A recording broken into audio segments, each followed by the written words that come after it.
Hello, and welcome to another episode of the Goodie Nation podcast. Yes, it's still March, which means this is a Queens of Innovation edition.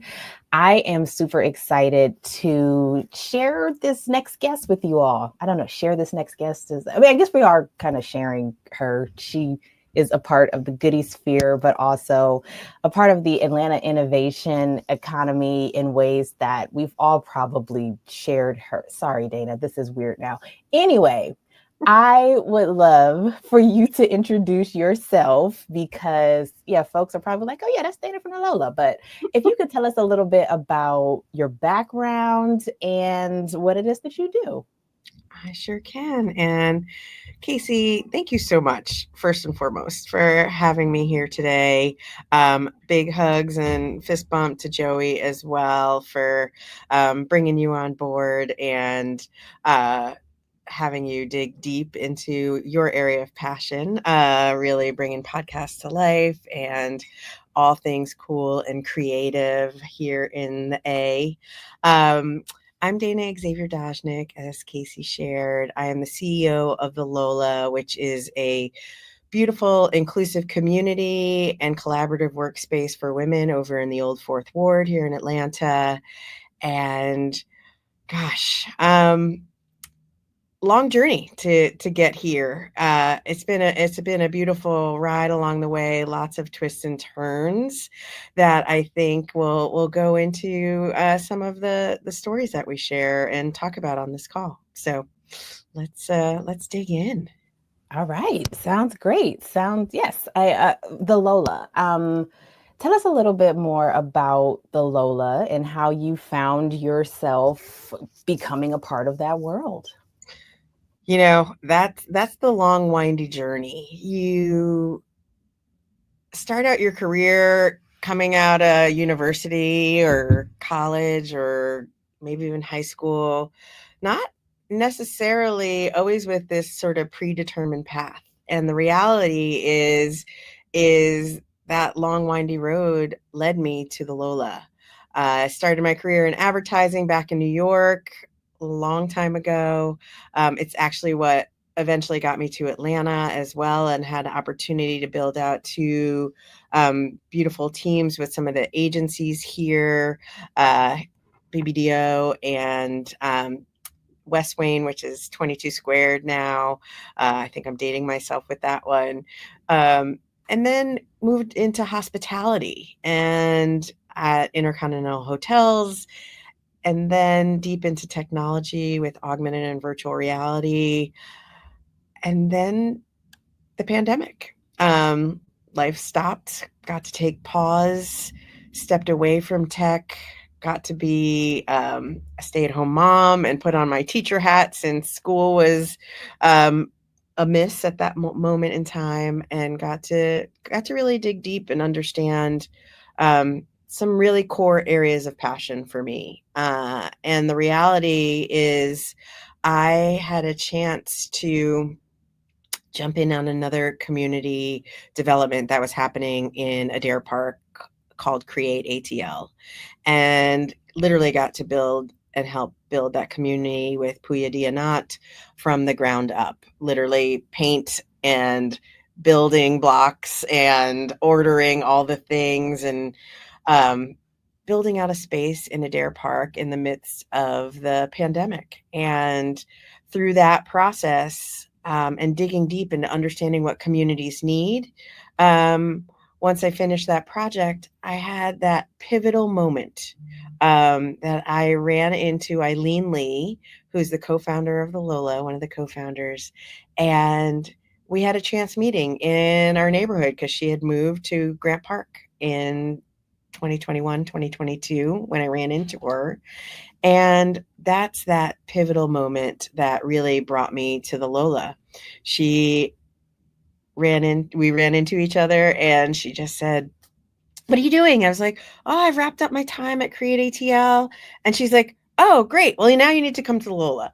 And I said, "I'm taking a moment. I'm going to have a month's reprieve, and, I'll pop on over." And those conversations and relationship that had started probably close to 7 or 8 years previous to that moment, really was the biggest turning point for me and my career and building on where I am now at the Lola. I finally came over to the Lola in September of 2022 and just started doing some community management here and really connecting with the women who are finally, coming out from their homes and back into a brick and mortar space. And the reality was we started then talking about growth strategy, Eileen and I, marketing, and finally, at one point, probably about 8, 9 months in, I just raised my hand and said, if there's ever an opportunity for to be on the leadership team here at the Lola, I'm raising my hand. And in short order, Martine Resnick, who is the other co-founder of the Lola, and Eileen graciously came back and offered me the CEO role here at the Lola. So that long, windy path led me here. And it's fun. We have some official themes this year at Goodie Nation, and one of them is grind to greatness. This notion of, we put in the work. Sometimes you don't know how that work is going to lead to where we are, and just hearing your story, because I don't think I knew all of that. Like all of the things, the advertising, the code, the hospitality, the tech. It all makes so much sense because you do so much of that. And yes, the building blocks is so fascinating. And I also love how you said, as women, we're starting to come out of the house, after the height of the pandemic. And I would love to know from your perspective, when it comes to, building relationships, and we talk about social capital a lot here at Goodie Nation. Why is that important for people? Why is that, getting into a space and talking to people and meeting people, something that is so important for folks who are founders, VCs, like just really anybody in the innovation economy? As I kind of hinted at, I had met Eileen and Martine probably 7 or 8 years ago when the Lola was just a spreadsheet and a PowerPoint. And we met back then and talked about what their vision was for the Lola. And 7 or 8 years ago, I had predominantly worked with men throughout my career. I would have never thought back then that I actually needed a space just for women. And, fast forward to 2022, with times changing, the climate changing, the political atmosphere changing, I recognize how critical those moments and coming across randomly what might seem like a random encounter again with Eileen, those are the times that I realize, is life really that random? Is there a course that we're supposed to be on that we just don't know about? Is it the ability to say yes along the way? Is it the ability to keep up relationships over time that guide your path forward? And I think those are those critical, you call it social capital, I call it dot connecting, right? It's really continuing to build on those moments. I'll share one more because this is so pertinent. So probably closer to 10 years ago, I was moderating a panel at Moxie's Future X summit that they put on for a few years. Fantastic bringing together of people in technology all across the US. And my panel was Tech for Good. And that is where I met Joey for the first time. I needed one more person on a panel. I had picked all the other folks who got to be on that panel because I knew and had worked with them around all the work they were doing and using tech for good. And somebody was like, "You're doing tech for good? You need to talk to Joey. He should be on your panel." I don't even remember who. It might have been John Rich who tapped me and said, "You need to meet Joey." Anyway, Joey ended up on my panel. And here we are, many, many years later. Now I have the privilege of getting to speak on the, Goodie Nation podcast. We've done a lot of things through the years. Joey and I have helped with moderating and mentoring with Goodie Nation along the way. And Jewel got to come over here to the Lola and be a part of the Lola for a while. Casey, here we are together. I mean, this is the social capital at its finest. This is a culmination of so many different moments throughout the last 10 years that are culminating in me getting to sit here with you. Yes, I love that. Bunch of dots painting Yep. the bigger picture. We're doing it. I would love to go back to a point that you made about not realizing that you needed a space just for women when it comes to, finding just a place to work and to be comfortable, be yourself. And of course, in this particular time in our society, I feel like a lot of people are thinking about that a lot more. What advice or thoughts or just words of encouragement do you have, particularly for any woman founder out there who is, they're working hard? A lot of us, are caretakers. A lot of us are doing 10 other things. They're doing the grind part, everything they're supposed to do, but still perhaps struggling to find those dots, those relationships, that next step to really get them to where they want to go.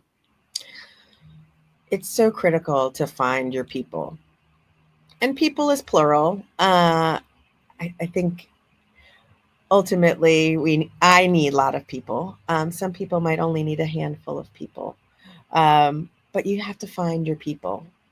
The Lola affords that for lots of amazing women. Some people come to the Lola really just looking for a workspace, and they find a community. And it's that community that keeps pouring into one another here that really has afforded women here at the Lola and beyond our walls to really understand what it means to ask for help, to recognize when you can offer help, to give when you can and receive when you can. And as women, we historically are the givers. We are not always the best receivers. And we tend to not ask for help. We here at the Lola have made it a safe space to ask, to receive, to give when you can, and find the support that you need. And it's during those moments of grind when you see 4 other women at 4 other tables in our main space also grinding, you recognize I'm not at this alone. I can do this because I see other women doing it.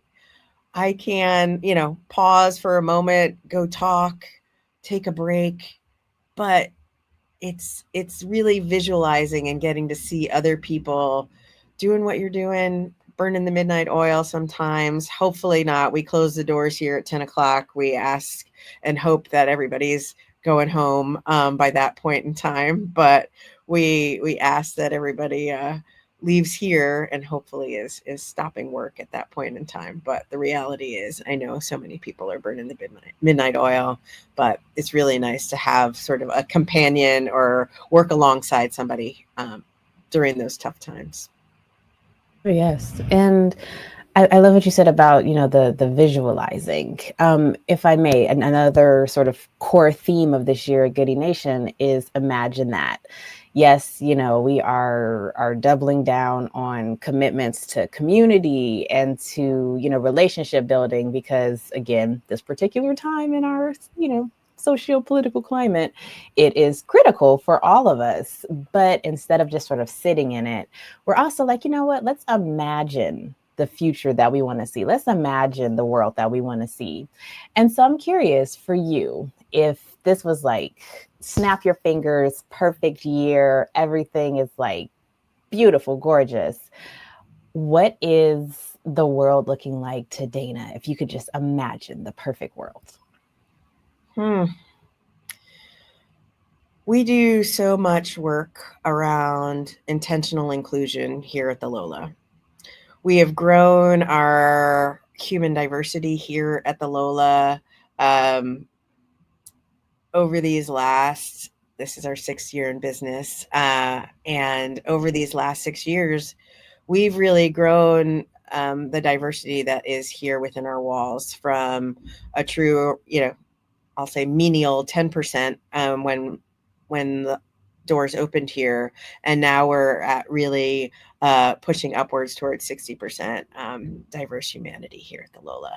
And that, for me, is the amalgamation of a lot of hard work and continued work around intentional inclusion, but it's also representative of our city.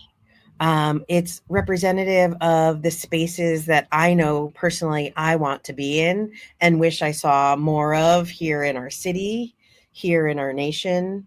And that, to me, is the amalgamation of, I'll say, a beautiful society in which I want to live. And I really wish there were more folks who saw the value in a rich, beautiful, diverse community and what that means to yourself personally, to the communities in which we want to live, that we want to grow, and that we want to thrive in. So that, truthfully, would be what I consider just the beauty of what would make this year absolutely perfect. If that just continued to proliferate and grow, those diverse communities just add so much richness to our lives. And we want to just be the shining example of that here in our city. And we're going to keep working on all of the work that we've been building on for the last 4 to 5 years around intentional inclusion, and we're not going to stop. Amazing. I think we share that vision in your imagination. So thank you for that. Well, Dana, it is Friday. And so as we are collectively grinding, I hope we are all looking forward to something fun or relaxing as well. So I'm going to let you go. I'm so grateful for you joining us today. But before I do, how can people find out more about you, about the Lola? What's the best way to connect? Well, it is. It's Happy Friday, right? Not even Friday anymore. It's Friday. And you can find Lola online. We are on IG and all the social channels. We are on IG at the Lola _women. You can find us at the Lola the Lola, the-Lola.com, just to make it extra special. But I'd say one of the best ways to come out and find the Lola is to come and join us for a Third Friday. Come over if you haven't been here. You can find out more about Third Fridays on Eventbrite. And I'd say just come and join us for a day. Sign up for a tour. Find me on LinkedIn. That's my sort of social media platform of choice. I'll even pass along a guest code to come and join us on Third Friday. We are also part of next week's Women and AI Futures with She Learns AI. So not sure exactly when this podcast is going out, but if it's going out by next week, I'd say jump on the opportunity to come and spend some time here with us on Thursday at the Lola when so many great sessions are happening. Wednesday, they're happening at ATV. And then it's Third Friday, next Friday. So we'll wrap up the week next week here at the Lola as well on Third Friday. Well, yes, connecting all the dots. We love it. We love to see it. Well, thank you so much again, Dana, and thank you all everywhere you are for tuning in to another episode of the Goodie Nation podcast, Queens of Innovation edition. We have one more episode in this series coming up, so don't miss it. And I hope you have a relaxing whenever you listen to this too, because yes, you deserve it. Take it easy.